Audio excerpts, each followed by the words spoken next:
Hello नमस्कार दोस्तों, एक बार फिर से स्वागत है आपका हमारे यूट्यूब चैनल टीचर्स एकेडमी पर।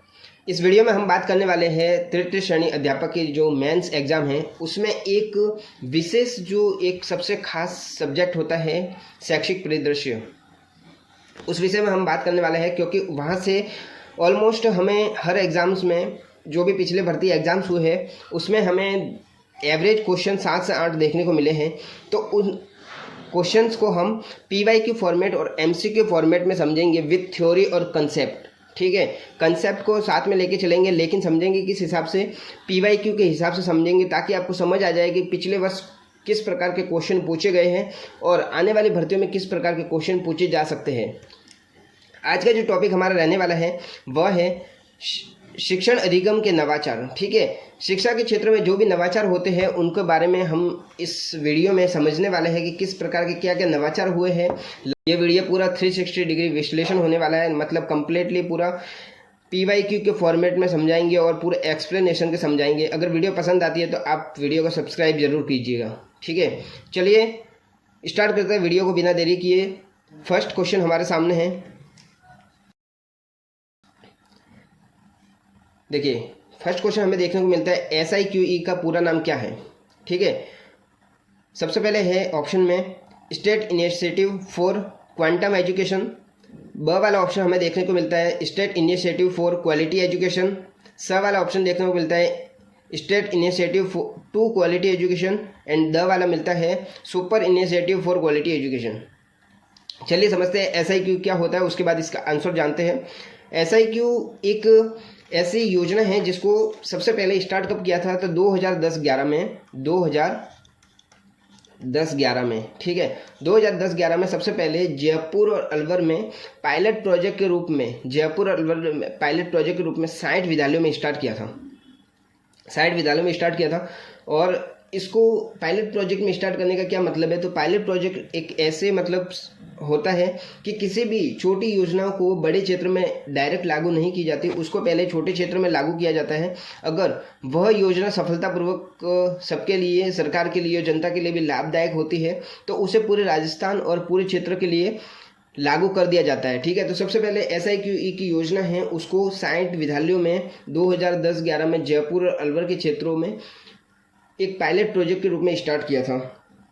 SIQ की किस आधारित होता है, तो ये 3 गतिविधि के आधारित होता है। कौन कौन सी गतिविधि होती है, तो देखिए हम देख लेते हैं CCE, ठीक है, CCP और तीसरा होता है ABL। ठीक है, इन 3 गतिविधियों के आधारित होता है SIQE। देखिए SIQ का पूरा नाम तो एक बार जान लेते हैं कि SIQ होता है state initiative for quality education. ठीक है, state initiative for quality education, ये इसका पूरा नाम होता है। इसका आंसर तो बी होगा, लेकिन इसको एक्सप्लेनेशन के साथ समझना बहुत ज़्यादा जरूरी है क्योंकि SIQ से फुल फॉर्म के अलावा भी किस प्रकार के क्वेश्चन पूछे जा सकते हैं वो हम एक्सप्लेन करेंगे, थ्योरी और कंसेप्ट के साथ समझेंगे, तभी आपको कोई भी इससे रिलेटेड क्वेश्चन आता है तो आप इसको अटेंड कर पाएंगे।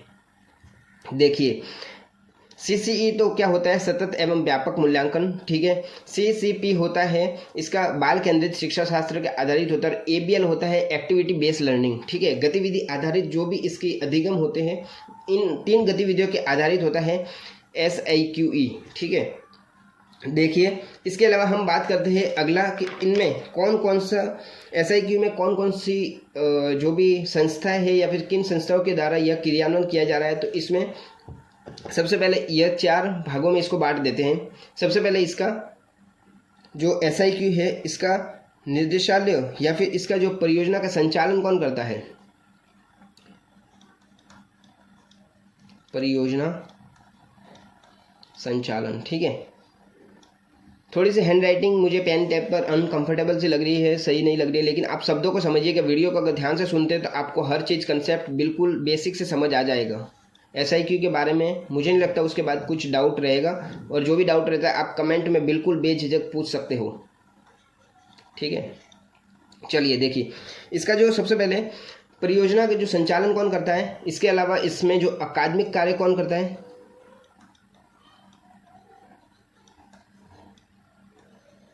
अकादमिक कार्य। ठीक है, इसके अलावा तीसरा जो हमें देखने को मिलता है कि इसका जो भी कार्यक्रम या प्रशिक्षण होता है उसका रूपरेखा कौन तैयार करता है? रूपरेखा, ठीक है। देखिए, और चौथा जो है इसका तकनीकी समर्थन कौन करता है? तकनीकी समर्थन कौन करता है? परियोजना का संचालन किसके द्वारा किया जाता है? तो परियोजना का संचालन, इसका जो क्रियान्वयन होता है वह किसके द्वारा होता है? तो माध्यमिक शिक्षा बीकानेर के द्वारा इसका जो भी परियोजना या क्रियान्वयन होता है उसके द्वारा होता है। अकादमिक कार्य किसके द्वारा होता है? तो अकादमिक इसका जो भी कार्य होता है, ठीक है, वह किसके द्वारा होता है? तो RSCERT उदयपुर के द्वारा इसका जो भी अकादमिक कार्य होता है वह होता है। इसकी रूपरेखा कौन तैयार करता है? या फिर इसकी जो भी प्रशिक्षण या फिर जो भी कार्यक्रम होता है इनके शैक्षिक समर्थन कौन करता है? तो इसमें ध्यान रखना है आपको, राजस्थान स्कूल शिक्षा परिषद जो कि जयपुर में स्थित है। राजस्थान स्कूल शिक्षा परिषद कहाँ पे स्थित है? जयपुर में। इसके द्वारा इसकी रूपरेखा और इसकी जो भी प्रशिक्षण का कार्यक्रम कौन तैयार करता है? तो राजस्थान स्कूल शिक्षा परिषद के द्वारा इसका प्रशिक्षण कार्य तैयार किया जाता है और जो कि जयपुर में स्थित है। बात यहाँ पे कंप्लीट अभी SIQ की हो रही है, उससे आगे नहीं बढ़े हैं। देखिए, रूपरेखा के बारे में बात हो गई। अब इसके बारे में बात करते हैं तकनीकी के बारे में। तकनीकी समर्थन 2 जगह से किया जाता है। सबसे पहले तो किया जाता है यूनिसेफ से और दूसरा किया जाता है बौद्ध शिक्षा समिति से, ठीक है। इसका तकनीकी सहायता कहाँ से की जाती है? तो सबसे पहले एक तो है यूनिसेफ और दूसरा है बौद्ध शिक्षा समिति। याद रखना है SIQ का जो भी परियोजना का संचालन कौन करता है? तो परियोजना परिचालन समिति के द्वारा इसका किया जाता है। माध्यमिक शिक्षा बोर्ड बीकानेर के द्वारा किया जाता है। अकादमिक कार्य किया जाता है RSCERT उदयपुर के द्वारा। रूपरेखा तैयार की जाती है, किसके द्वारा तैयार की जाती है? तो रूपरेखा तैयार की जाती है राजस्थान स्कूल शिक्षा परिषद जो कि जयपुर में स्थित है। और तकनीकी याद रखना है आपको, तकनीकी 2 जगह से किया जाता है, यूनिसेफ और बौद्ध शिक्षा समिति। बिल्कुल आपको कंसेप्ट याद हो गया होगा। SIQ के बारे में आपको समझ आ गया होगा कि SIQ क्या होता है, इसके बारे में हमने डिटेल से चर्चा कर ली है। चलिए नेक्स्ट क्वेश्चन की ओर बढ़ते हैं। इसका सही आंसर होता है ब, state initiative for quality education. चलिए दूसरा क्वेश्चन, हाँ, यहाँ आपको देखने को मिलता है कि SIQ के अंतर्गत संचालित कौन कौन सी गतिविधियाँ होती है। हमने फर्स्ट स्लाइड में इसका आंसर जान लिया था कि यह जो होता है वह CCP, CCE, ठीक है, और ABL, ठीक है, इन 3 गतिविधियों के आधारित होता है SIQE। चलिए तो जानते हैं CCP, CCE और ABL क्या होता है। सबसे पहले होता है बाल केंद्रित शिक्षा शास्त्र, दूसरा होता है सतत और व्यापक मूल्यांकन और तीसरा होता है जो भी ABL होती है गतिविधि आधारित जो भी लर्निंग सिस्टम होता है, ठीक है, गतिविधि आधारित अधिगम। ये इन तीनों के आधार पर SIQE वर्क करता है। देखिए ऑप्शन के अनुसार बाल केंद्रित शिक्षा भी दे रखा है, गतिविधि आधारित अधिगम भी दे रखा है और तीसरा है सतत व्यापक मूल्यांकन भी दे रखा है। मतलब कि इसका आंसर क्या होगा? उपरोक्त सभी। चलिए अगले क्वेश्चन की ओर बढ़ते हैं। अगला क्वेश्चन हमें देखने को मिलता है कि CCE जो कार्यक्रम होता है, ठीक है, ये SIQ का भाग है, सतत और व्यापक मूल्यांकन। कार्यक्रम में आधार रेखा बेसलाइन निर्धारण से तात्पर्य क्या होता है? ठीक है, जो बेसलाइन टेस्ट होता है एक CCE कार्यक्रम में ही होता है। तो इसका क्या अर्थ होता है? तो देखिए ऑप्शन को समझते हैं। सबसे पहले जो ऑप्शन दे रखा है, सत्र के आरंभ में बच्चे के अधिगम स्तर का कक्षा अनुसार निर्धारण करना। दूसरा होता है छात्रवृत्ति देना। तीसरा ऑप्शन हमें देखने को मिलता है बच्चे को परीक्षा लेने हेतु तैयार करना। और द वाला ऑप्शन हमें देखने को मिलता है बच्चे को अगली कक्षा में क्रमोन्नत करना। चलिए समझते हैं बेसलाइन टेस्ट क्या होता है। तो बेसलाइन टेस्ट क्या होता है कि इसका टेस्ट सत्र के आरंभ में लिया जाता है, ठीक है, सत्र के आरंभ में लिया जाता है। और यह कब स्टार्ट होता है? तो कक्षा 2 से स्टार्ट होता है, ठीक है। CCE बेसलाइन सबसे पहले सत्र के आरंभ में लिया जाता है, ये स्टार्टिंग फेज में इसका हो जाता है।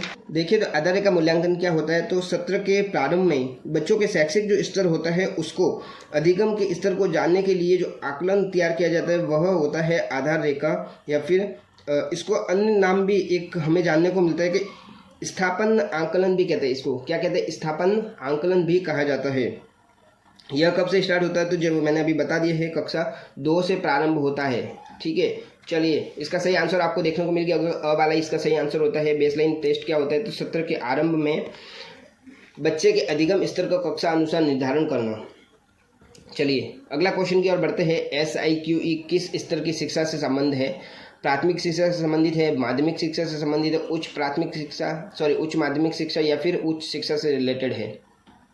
देखिए SIQ जो होता है वह हमने फर्स्ट स्लाइड में जाना था कि SIQ होता है फर्स्ट से 5th क्लास के लिए होता है, लेकिन इसका जो परियोजना का संचालन कौन करता है, तो माध्यमिक शिक्षा इसका परियोजना का संचालन करती है। ठीक है, लेकिन होता किसके लिए है, होता है प्राथमिक शिक्षा मतलब 1ली से 5वीं कक्षा के लिए SIQ का निर्धारण किया गया है। अगले प्रश्न की ओर बढ़ते हैं। इसका सही आंसर ए होगा, प्राथमिक शिक्षा। चलिए, शिक्षावाणी कार्यक्रम के अंतर्गत हवा महल कार्यक्रम का प्रसारण किया जाता है। प्रश्न है, शिक्षावाणी कार्यक्रम के अंतर्गत हवा महल कार्यक्रम का प्रसारण कब किया जाता है। फर्स्ट वाला ऑप्शन देखने को मिलता है प्रत्येक रविवार को, दूसरा ऑप्शन प्रत्येक बुधवार को, तीसरा ऑप्शन प्रत्येक सोमवार को और चौथा ऑप्शन देखने को मिलता है प्रत्येक शनिवार को। देखिए, इसका जो सही आंसर होगा प्रत्येक शनिवार को। शिक्षावाणी कार्यक्रम में जो हवा महल कार्यक्रम होता है वह प्रत्येक शनिवार को होता है। ठीक है, चलिए अब एक बार इस शिक्षावाणी को कंप्लीट डिटेल से समझ लेते हैं कि शिक्षावाणी क्या है, किस लिए स्टार्ट किया था, किन कक्षाओं के लिए किया था और इसका जो समय सारणी या फिर इसका जो स्लॉट होता है किन भागों में बांटा गया है। अब एक्सप्लेनेशन तो करना ही पड़ेगा, सब कुछ डिटेल से समझोगे तो ही आपका इसके अलावा भी जरूरी थोड़ी यही क्वेश्चन आएगा, इसके अलावा भी इससे रिलेटेड दूसरा क्वेश्चन आता है तो उसको भी आप अटेंड कर पाओ। तो चलिए इसको एक्सप्लेनेशन कर देते हैं। देखिए, तो शिक्षावाणी कार्यक्रम जो होता है वह शिक्षावाणी कार्यक्रम होता है 1 से 12 के लिए। ठीक है, कक्षा 1 से 12 के लिए होता है। इसको स्टार्ट कब किया गया था, तो स्टार्ट किया था 11 मई 2020 को, 11 मई 2020 को। ठीक है, शिक्षावाणी कार्यक्रम की स्टार्ट कब किया था, 11 मई 2020 को। ठीक है, तो यहाँ पे आपको देखने को मिलता है कि शिक्षावाणी कार्यक्रम कब से कब तक होता है, इसके जो समय है तो वो क्या निर्धारण की गई है, 11 बजे से 11:55 तक। ठीक है, मतलब यहाँ से यहाँ तक कितना समय हो गया, ये कार्यक्रम कितने मिनट का है, 55 मिनट का कार्यक्रम है। चलिए तो देखते हैं ये जो 55 मिनट का कार्यक्रम है इसको किन स्लॉट में विभाजित किया गया है। तो 3 स्लॉट में इसको डिवाइड किया गया है। सबसे पहले यह कार्यक्रम होता है 15 मिनट का, दूसरा कार्यक्रम होता है 20 मिनट का, तीसरा कार्यक्रम होता है वह भी 20 मिनट का होता है। ठीक है, 15, 20 और 20 के स्लॉट में 3 कार्यक्रम विभाजित किए गए हैं। सबसे पहले जो 15 मिनट का कार्यक्रम होता है वह तो होता है 1 से 2, कक्षा 1 से 2 के लिए होता है। दूसरा जो कार्यक्रम किया जाता है वह होता है 3 से 8 के लिए होता है और इसका जो तीसरा स्लॉट होता है वह होता है 9 से 12 की कक्षा के लिए। ठीक है, तो इसको 3 स्लॉट में बांटा गया है। शिक्षावाणी के जो कार्यक्रम हैं उसको हम एक बार के लिए फिर से समझ लेते हैं। तो शिक्षावाणी कार्यक्रम किसके लिए किया गया है, तो शिक्षावाणी कार्यक्रम 1 से 12 के लिए किया गया है। चलिए तो समझते हैं शिक्षावाणी कार्यक्रम के बारे में। तो यह होता है 1 से 12 के लिए। इसको स्टार्ट कब किया गया था, 11 मई 2020 से इसको स्टार्ट किया गया था। इसका जो टाइमिंग क्या रहता है, तो सुबह 11 से 11:55 का रहता है। मतलब 11 से 11:55 का क्या मतलब है, 55 मिनट का यह कार्यक्रम होता है जिसको 3 स्लॉट में डिवाइड किया गया है, 15 मिनट, 20 मिनट और 20 मिनट। जो 15 मिनट की स्टार्टिंग होती है वह होती है कक्षा 1 से 2 के लिए, 20 मिनट का जो होता है वह होता है 3 से 8 के लिए और अंतिम जो 20 मिनट होती है वह किसके लिए होती है, 9 से 12 के लिए। इसमें जो कार्यक्रम जो हर शनिवार को, प्रत्येक शनिवार को जो कार्यक्रम होता है उसका क्या नाम है, हवा महल कार्यक्रम। इस हवा महल कार्यक्रम की एक विशेष टैगलाइन भी है, आपको जरूर याद रखनी चाहिए कि इसका जो कार्यक्रम का क्या नाम था, कोरोना समय में बच्चों का झरोखा। क्या होता है, कोरोना समय में बच्चों का झरोखा, इसका टैगलाइन थी, आपको जरूर याद रखनी चाहिए। चलिए बढ़ते हैं अगले प्रश्न की ओर। आई होप आपको ये समझ में आ गया होगा। वीडियो अगर पसंद आती है तो वीडियो को लाइक जरूर कीजिएगा और चैनल को सब्सक्राइब जरूर कीजिएगा। अगर आप 3rd ग्रेड एग्जाम्स की या फिर आने वाली जो भी भर्ती की एग्जाम्स की तैयारी कर रहे हैं तो आपको यह चैनल जरूर सब्सक्राइब कर देना चाहिए। चलिए बढ़ते हैं अगले क्वेश्चन की ओर। देखिए प्रश्न क्या देखने को मिलता है यहाँ पे, राजस्थान में सर्वप्रथम जयपुर व अलवर जिलों में पायलट प्रोजेक्ट के रूप में सतत एवं व्यापक मूल्यांकन कब से स्टार्ट किया गया, कब से संचालित किया गया। देखिए तो यहाँ पे हमने जो फर्स्ट स्लाइड थी उसमें हमने देखा था SIQE। ठीक है, इसका 3 जो गतिविधियाँ आधारित थी कौन कौन सी थी, CCE, CCP और तीसरी जो थी वो कौन सी थी, ABL। ठीक है, इसी की बात यहाँ पे हो रही है। CCE मतलब सतत और व्यापक मूल्यांकन, कंटिन्यू एंड कॉन्फ्रेंसिव इवैल्यूएशन, कब से स्टार्ट किया गया था, तो यह 2010-11 में जयपुर और अलवर में जयपुर और अलवर में 60 विद्यालयों में पायलट प्रोजेक्ट के रूप में स्टार्ट किया था, जो कि प्रश्न में हमें देखने को मिलता है। राजस्थान में सर्वप्रथम जयपुर और अलवर जिलों में पायलट प्रोजेक्ट तो मैंने समझा दिया था क्या होता है। सतत और व्यापक मूल्यांकन का कब संचालित किया था? 10/11 में स्टार्ट किया गया था। चलिए अगले प्रश्न की ओर बढ़ते हैं। तो यहाँ पे आपको देखने को मिलता है अगला प्रश्न क्या है, बच्चों के मूल्यांकन में एक निश्चित अवधि के अंत में अधिगम उद्देश्यों के उपलब्धि स्तर के मूल्यांकन को क्या कहा जाता है? प्रश्न की भाषा थोड़ी सी डिफिकल्ट है, लेकिन हाँ समझ सकते हैं कि इसमें क्या बात की गई है। अवधि के अंत में अधिगम उद्देश्य को समझना है तो किस आधार पर किया जाता है? तो ऑप्शन को समझते हैं। सबसे पहले पहला ऑप्शन देखने को मिलता है रचनात्मक आंकलन, दूसरा होता है योगात्मक आंकलन, तीसरा होता है सतत आंकलन और चौथा है टर्म आंकलन। ठीक है, देखिए अवधि की जो बीच में टेस्ट लिए जाते हैं वह क्या होते हैं? रचनात्मक आंकलन या फिर टर्म आंकलन भी कह सकते हैं। ठीक है, ABC, ठीक है, इसको डिवाइड में किया गया होता है। देखिए, और जो अंत में टेस्ट लिया जाता है वो होता है योगात्मक आंकलन। ठीक है, ये सबसे सत्र के अंत में टेस्ट लिया जाता है।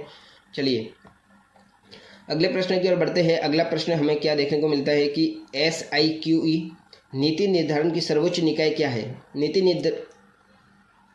नीति निर्धारण की सर्वोच्च निकाय से यहाँ पे क्या मतलब है? तो नीति निर्धारण की सर्वोच्च निकाय से मतलब है कि इस परियोजना का संचालन कौन करता है, यह किसके द्वारा संचालित की जाती है?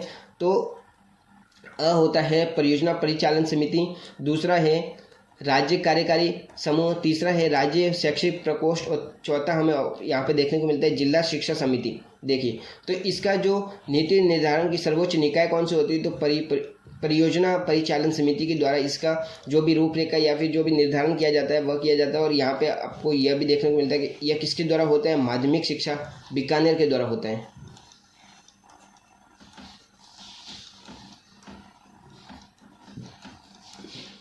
ठीक है, किसके द्वारा होता है? तो माध्यमिक शिक्षा बीकानेर के द्वारा। चलिए अगले प्रश्न की ओर बढ़ते हैं। वर्तमान में SIQE परियोजना में साझेदारी कौन कौन सी संस्थाएं कर रही है? राजस्थान स्कूल शिक्षा परिषद, निदेशालय प्राथमिक शिक्षा, निदेशालय माध्यमिक शिक्षा और RSCERT। देखिए इसके एक्सप्लेनेशन को समझते हैं कि SIQE परियोजना किसके साझेदारी में किया गया है, इसमें किसका MOU किया गया है। ठीक है, तो सबसे पहले हमने जो फर्स्ट स्लाइड में देखा था कि इसको 4 भागों में बांटा गया है इसके कार्य को। तो सबसे पहले इसका परियोजना का संचालन किसके द्वारा होता है, अकादमिक कार्य किसके द्वारा होता है, इसकी जो रूपरेखा प्रशिक्षण जो कार्यक्रम होता है वह किसके द्वारा होता है, इसकी तकनीकी समर्थन किसके द्वारा होता है। जो इसका परियोजना परिचालन समिति के द्वारा होता है, इसकी जो भी परियोजना का निर्धारण किसके द्वारा होता है, परियोजना परिचालन समिति के द्वारा होता है, जो कि माध्यमिक शिक्षा बीकानेर द्वारा कराया जाता है। सेकंड हमें देखने को मिलता है कि स्कूल शिक्षा परिषद का इसमें महत्वपूर्ण रोल होता है। तीसरा होता है इसका अकादमिक कार्य किसके द्वारा होता है, तो RSCERT के द्वारा इसका अकादमिक कार्य पूर्ण किया जाता है। तकनीकी समर्थन किसके द्वारा किया जाता है, यूनिसेफ। ठीक है, यूनिसेफ। और दूसरा क्या होता है, बौद्ध शिक्षा समिति। देखिए ठीक है, तो यहाँ पे क्या देखने को मिलता है, राजस्थान स्कूल शिक्षा परिषद भी है, निदेशालय प्राथमिक शिक्षा नहीं, निदेशालय प्राथमिक शिक्षा का इसमें कोई रोल नहीं होता है। निदेशालय माध्यमिक शिक्षा होता है, हाँ, परियोजना इसके द्वारा संचालित होती है। RSCERT तो इसका भी रोल होता है, क्योंकि अकादमिक कार्य SIQE में किसके द्वारा पूर्ण होता है, RSCERT उदयपुर के द्वारा। देखिए कौन सा ऑप्शन नहीं है, दूसरा वाला ऑप्शन नहीं है, इसमें दूसरा ऑप्शन दिख रहा है तो ये भी नहीं होता, उपरोक्त सभी वाला भी नहीं होता। इसमें 3 ऑप्शन ये देखने को मिलता है, 1, 3 और 4। ठीक है, ये 3 ऑप्शन देखने को मिलता है। यहाँ पे तीसरा ऑप्शन देखने को नहीं मिलता है, क्योंकि इसका भी एक विशेष रोल होता है, माध्यमिक शिक्षा निदेशालय माध्यमिक शिक्षा बीकानेर, इसका भी रोल देखने को मिलता है। तो यहाँ पे सभी नहीं होगा, 1, 4 नहीं होगा, 1, 2, 4 नहीं होगा, यही होगा 1, 3 और 4। चलिए अगले प्रश्न की ओर बढ़ते हैं। अगला प्रश्न हमें क्या देखने को मिलता है, प्रत्येक विद्यार्थी के कार्यों को लक्ष्य रूप में संधारित करने के लिए एक फाइल बनाई जाती है, उसे किस नाम से जाना जाता है। तो जो भी बच्चा अगर एडमिशन लेता है वहाँ से लेकर उसकी जो भी शिक्षा चल रही है उसको संपूर्ण इसकी जो भी इसके आधारित जो भी जानकारी होती है, इसकी जो भी डिटेल्स होती है, या फिर इसमें जो भी परिवर्तन या फिर जो भी अधिगम होता है, उन सबको एक फाइल में सेव किया जाता है, जिसमें उसका नाम होता है, उसमें डेट ऑफ बर्थ होती है, इसमें पिता का नाम होता है, इसका क्या मूल्यांकन होता है, इसमें क्या इसकी क्या ग्रेडिंग हो रही है, सब कुछ जो भी जानकारी होती है वह सारा फाइल रखने के लिए जो फाइल बनाई जाती है उसे क्या कहा जाता है। ऑप्शन के अनुसार देखते हैं। सबसे पहले है पोर्टफोलियो, दूसरा है विद्यार्थी किट, तो थर्ड जो ऑप्शन देखने को मिलता है स वाला मासिक आंकलन, और चौथा मिलता है दैनिक डायरी। ठीक है, देखिए यहाँ पे इसका सही आंसर क्या होगा, पोर्टफोलियो। पोर्टफोलियो एक ऐसी फाइल होती है जिसमें विद्यार्थी से रिलेटेड जो भी जानकारी होती है, चाहे वह उसकी बेसिक जानकारी हो, चाहे वह उसके मूल्यांकन से जानकारी हो, सारी जानकारी उसको सेव करने के लिए एक फाइल बनाई जाती है जिसका नाम क्या होता है, पोर्टफोलियो। चलिए अगले प्रश्न की ओर बढ़ते हैं। अगला प्रश्न हमें क्या देखने को मिलता है, इसका सही आंसर क्या होगा, पोर्टफोलियो। अगला क्वेश्चन हमें देखने को मिलता है, स्कूल में ई लर्निंग के लिए प्रोजेक्ट स्माइल का पूर्ण रूप क्या है। यह स्माइल कार्यक्रम वही है जो कोरोना में सबसे पहले स्टार्ट किया था। सबसे पहले अगर शिक्षा के क्षेत्र में कोरोना के समय स्टार्ट किया गया कार्यक्रम कौन सा है, तो स्माइल कार्यक्रम है। इसका पूर्ण रूप पूछा गया है, फुल फॉर्म क्या होती है स्माइल की, social media interface for learning engagement, social media interaction for learning enhancement, social media interface for learning enhancement, और जो द वाला ऑप्शन देखने को मिलता है social media interaction for learning engagement. ठीक है, तो देखिए इसका सही आंसर देख लेंगे, लेकिन सबसे पहले इसके बारे में जानना बहुत ज़्यादा जरूरी है। तो इसमें देखिए इसका आंसर तो हम जान लेंगे, लेकिन स्माइल कार्यक्रम क्या होता है, कब स्टार्ट किया गया है, इसका उद्देश्य क्या था, सब कुछ समझना हमें बहुत ज़्यादा जरूरी है। तो चलिए इसको स्टार्ट करते हैं कि क्या था स्माइल कार्यक्रम। देखिए स्माइल जो कार्यक्रम था स्टार्ट कब किया गया, तो स्टार्ट किया सबसे पहले जो इसको 3 फेज में स्टार्ट किया गया था। ठीक है, सबसे पहले जो स्टार्ट किया था वो कब स्टार्ट किया था, 13 अप्रैल 2020 को। ठीक है, 13 अप्रैल 2020 को स्टार्ट किया था। इसके बाद जो इसका सेकंड जो फेज स्टार्ट किया था वो कब स्टार्ट किया था, तो 2 नवंबर को स्टार्ट किया था और 2020 में। ठीक है, और तीसरा इसका जो भी फेज था, ठीक है, तीसरा स्लॉट कब स्टार्ट किया था, तीसरा इसका भाग था 21 जून 2021 को। देखिए स्माइल कार्यक्रम 3 भागों में विभाजित है। तो सबसे पहले जो इसका जो फर्स्ट था वह कब स्टार्ट किया था, तो 13 अप्रैल को स्टार्ट किया था। दूसरा स्टार्ट किया था 2 नवंबर को। तीसरा स्टार्ट किया था 21 जून 2021 को स्टार्ट किया था। देखिए यह किसके लिए था, तो 1 से 12 कक्षा के लिए। ठीक है, इसका जो भी एक रूपरेखा तैयार होती थी या फिर जो भी कार्यक्रम होता वह सुबह 9 बजे होता था, एक टैगलाइन के साथ होता था। टैगलाइन क्या था, इसका कंटेंट व्हाट्सएप के माध्यम से बच्चों के पास पहुंचाया जाता था, जिसमें क्या था, सुबह 9 बजे, सवेरे 9 बजे हर घर स्कूल घंटी बजे, रोज़ सवेरे 9 बजे हर घर स्कूल घंटी बजे। ठीक है, इस टैगलाइन के साथ सबके पास कार्यक्रम जाता था व्हाट्सएप के माध्यम से। इसमें जो स्माइल 2.0 था, ठीक है, तो इसमें एक टैगलाइन थी, आओ घर से सीखें,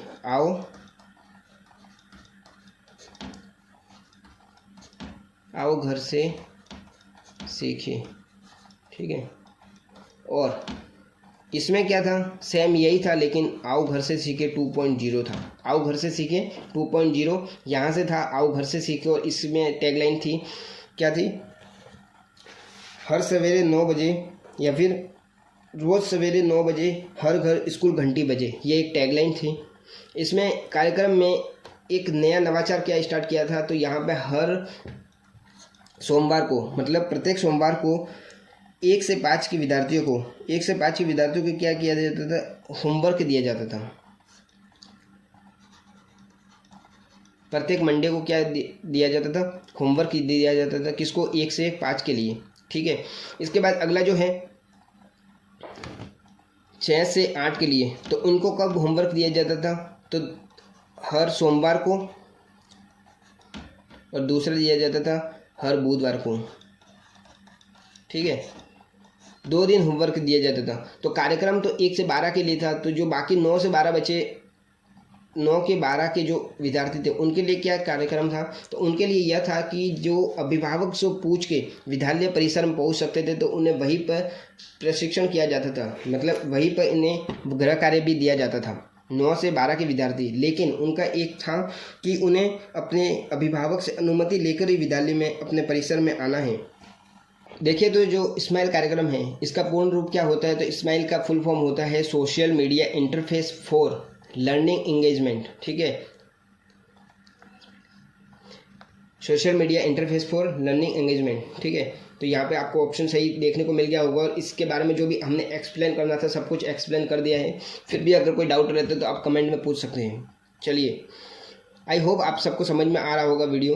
अगला जो कार्यक्रम है शिक्षा वाणी का प्रसारण का जो समय क्या था, तो हमने अभी जस्ट देखा है 55 मिनट का कार्यक्रम था, ठीक है। कब से कब तक था? रात 9 से 10 बजे तक, रात 10 से 11, 11 से 11:55 और 1 से 3:30 बजे तक, ठीक है। तो इसका सही आंसर तो आपको पता लग गया होगा, एक्सप्लेन करने की ज़रूरत नहीं है। 11 से 11:55 तक इसका जो कार्यक्रम चलता था, इसको 3 भागों में बांटा गया था, 15 मिनट, 20 मिनट और 20 मिनट। जो स्टार्टिंग के 15 मिनट थे वो किसके लिए थे? 15 मिनट जो कार्यक्रम था वह होता था 1 से 2 के लिए। फिर जो दूसरा 20 मिनट का कार्यक्रम होता था वह 3 से 8 के लिए होता था, ठीक है। और जो तीसरा कार्यक्रम होता वह किसके लिए होता था? 9 से 12 के विद्यार्थी के लिए होता था इसका तीसरा कार्यक्रम, या मतलब तीसरा स्लॉट। चलिए देखिए इसका सही आंसर क्या होगा। तो 11 से 11:55 तक, मतलब 55 मिनट का यह कार्यक्रम होता था शिक्षा वाणी। शिक्षा वाणी के लिए जो शिक्षण सामग्री निर्माण किसके द्वारा किया जाता है? तो शिक्षा वाणी कार्यक्रम में जो भी शिक्षण सामग्री तैयार की जाती है वह किसके द्वारा की जाती है? सबसे पहले है NCERT, दूसरा है ब वाला न्यूपा, थर्ड वाला है BSER और तीसरा द वाला है RSCERT। तो इसका जो भी रूपरेखा या फिर जो भी इसके जो कार्यक्रम होता है, इसके लिए जो भी शैक्षणिक शिक्षण सामग्री होते हैं वह किसके द्वारा तैयार की जाती है? तो RSCERT के द्वारा शिक्षा वाणी का जो भी कार्यक्रम होता है उसकी जो भी शिक्षण सामग्री तैयार की जाती है, ये कंटेंट जो भी तैयार करना होता है वह किसके द्वारा तैयार की जाता है? RSCERT के द्वारा। चलिए अगले आज की वीडियो का सबसे लास्ट प्रश्न था। वीडियो के एंड तक बने रहने के लिए धन्यवाद, और ऐसे ही और वीडियोस जानने के लिए और वीडियोस देखने के लिए आप हमारे चैनल को सब्सक्राइब कर ले सकते हैं। जो भी वीडियोस आएगी, जो भी आने वाली एग्ज़ाम्स हैं उनसे रिलेटेड होगी, ठीक है।